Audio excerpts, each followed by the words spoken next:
In this lesson, we'll be discussing how to solve multi-step equations. You've already learned how to solve one-step and two-step equations, so it makes sense to continue with multi-step equations.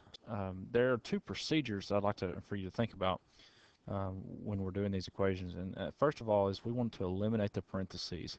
So we're going to call this our procedure 1. But the way we're going to do this usually is using the distributive property. And then after you've done the distributive property, then you're going to combine the like terms. So that's our second procedure. So after that, it becomes either a one-step or two-step equation, most likely. So let's scroll down and we'll begin example 1. As in the rest of the examples, most of the time when we're solving equations, then simply the directions will say solve each equation. Then it usually tells you to check your answers, but if it doesn't tell you to do that, then you should do that anyways. So we'll look at example 1, and it says 3a plus 6 plus a equals 90. This is obviously different because we have this a right here, which is separated from the other a's. So let's look through our procedures. First is to eliminate parentheses. Do we see any parentheses? No. So therefore the next step would be to combine like terms. So I see a's right here. So now like terms are defined as having the same variable and as well as having the same exponent. So these have the same variable of a. They both have the power of 1, which you don't usually write. So we can combine those two. The reason the 6 doesn't is because it doesn't have the same variable. It doesn't have a variable at all.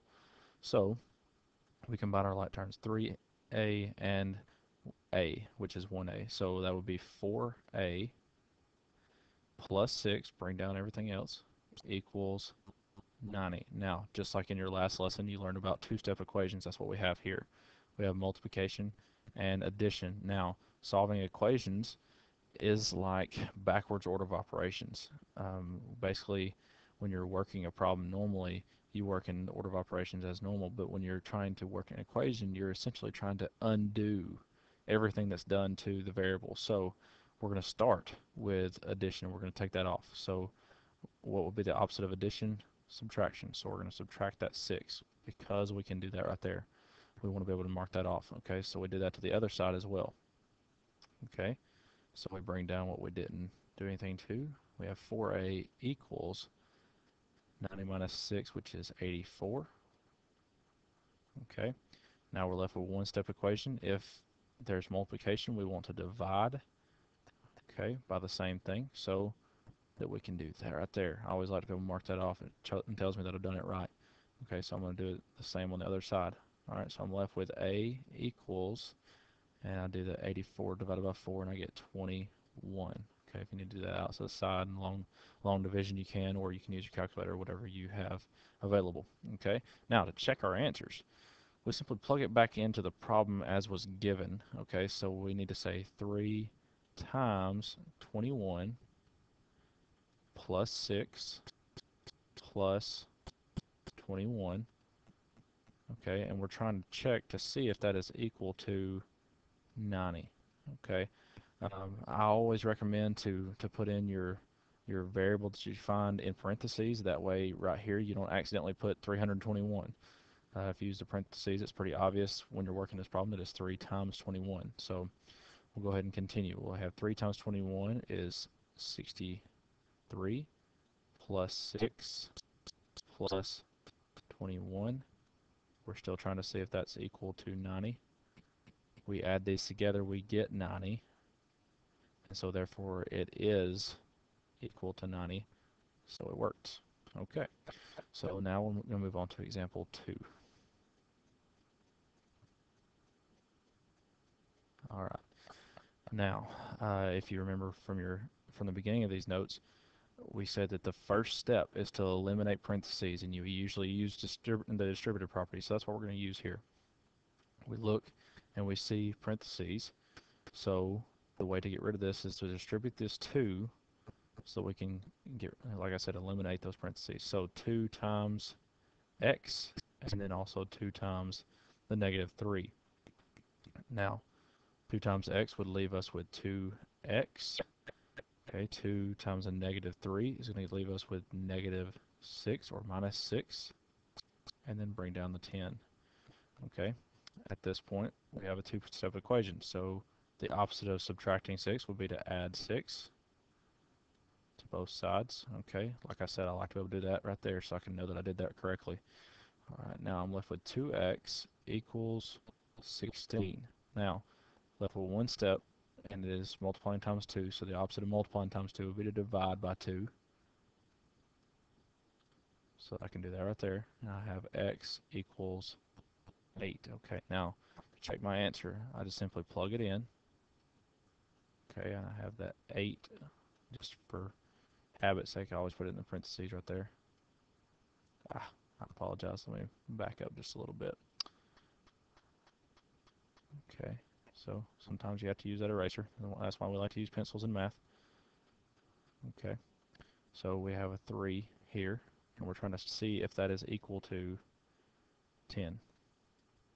Okay, so what is 8 minus 3? It is 5, so 2 times 5 equals 10. We know that, so therefore it is correct. Okay, so let's move on down to example 3. Okay, now, just because it's flipped on the equal sign doesn't mean anything. We can still solve the equation just like always. So we will look through our procedures. First of all is we need to eliminate any parentheses. So we see this here, the parentheses here, so we need to do the distributive property first. So let's bring down everything else.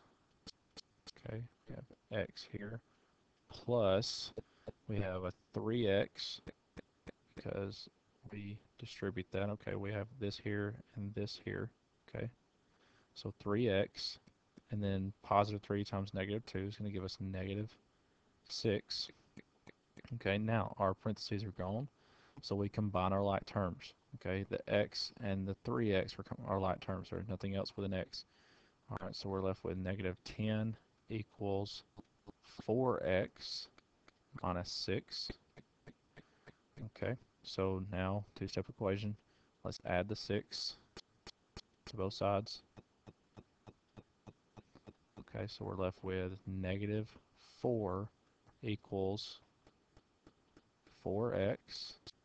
Okay, so the last step is going to be to divide by 4. All right, and we're left with negative 1 equals x, or you could also think of this as x equals negative 1. Obviously, it doesn't matter if you flip that. Okay, so to check our answer, we wanted to plug it back in. So let's go over here and let's plug it back in. We got negative 10 equals negative 1 plus 3. Got negative 1 minus 2. Okay. So obviously that's just negative 1. There's nothing else with it. So let's just bring that on down. I'm sorry. I need to undo. I seem to press something with my hand.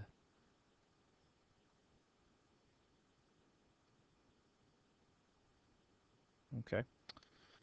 Let me scroll down for just a second. I've already made a lot of this video, so I'd like to keep it. I don't think anybody will mind. Y'all can laugh about this tomorrow. Oh, you need to. Okay, here we are. So to pick back up where we just left off, we have 10 here.